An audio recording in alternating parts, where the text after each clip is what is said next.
যে আজকে মোট 5 জন সন্ত্রাসীকে গ্রেপ্তার এবং তাদের কাছ থেকে একটি বিদেশি পিস্তল এবং 2টি বিদেশি পিস্তল এবং একটি এলজি সহ দেশীয় কিছু অস্ত্র আছে, এগুলো উদ্ধার করা হয়েছে।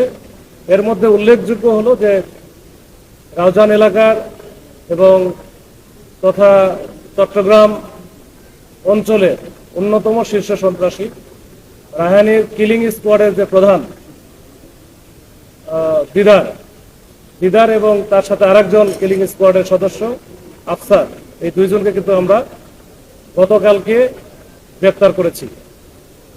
এটা নিয়েই মূলত আমাদের আজকের এই প্রেস ব্রিফিং এর আয়োজন। এর সাথে আরো 2টা ঘটনা আছে। একটা হচ্ছে হাটহাজারী থানা এলাকায় গত 10 তারিখে জুলাইয়ের 10 তারিখে একজনকে নৃশংসভাবে কুপিয়ে এবং গুলি করে হত্যা করা হয় নুরুল আজিম নামে, সেটার বিষয়ে আমরা কথা বলবো।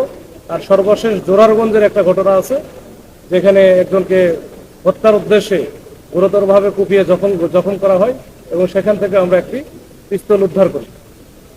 তো এই 3টা বিষয় নিয়ে মূলত আমরা একটু ছোট করে বলবো। প্রথমেই আমি রাউজান এলাকার যে আলোচিত যুবদল নেতা মাসুদ চৌধুরীকে হত্যা করা হয়েছিল গত 14 জুন। এই আপনারা জানেন, সেখানে তাকে পাহাড়তলি এলাকায় প্রকাশ্য দিবালোকে দুপুরের দিকে, দুপুর আনুমানিক 12টা বা 12:15টার দিকে কয়েকজন সন্ত্রাসী এসে প্রকাশ্যে একেবারে শত শত লোকের সামনে গুলি করে হত্যা করা হয় এবং সেই ভিডিওটা সব দিকে ভাইরাল হয়ে যায় এবং সেখানে কয়েকজনকে 4-5 জনকে অস্ত্র হাতে গুলি করতে দেখা যায়। সেই অস্ত্র হাতে যাদের গুলি করতে দেখা যায়, এদের মধ্যে 2 জন ছিল এই দিদার এবং আফসার, যাদের হাতে একজনের হাতে পিস্তল ছিল আর একজনের হাতে এলএমজি টাইপের ছিল।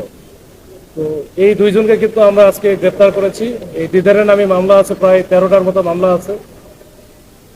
আফসারের নামে ওরকম 8টার মতো মামলা আছে এবং সেগুলো সবই মোটামুটি হত্যা থেকে শুরু করে চাঁদাবাজি, সন্ত্রাসী বা অবৈধ অস্ত্র আইনে মামলা আছে এবং এগুলো তারা করে থাকে সাধারণত চট্টগ্রাম মহানগরী এলাকা থেকে শুরু করে রাউজান, রাঙ্গুনিয়া, ফটিকছড়ি, হাটহাজারী এই এলাকায় তাদের মূলত আধিপত্য।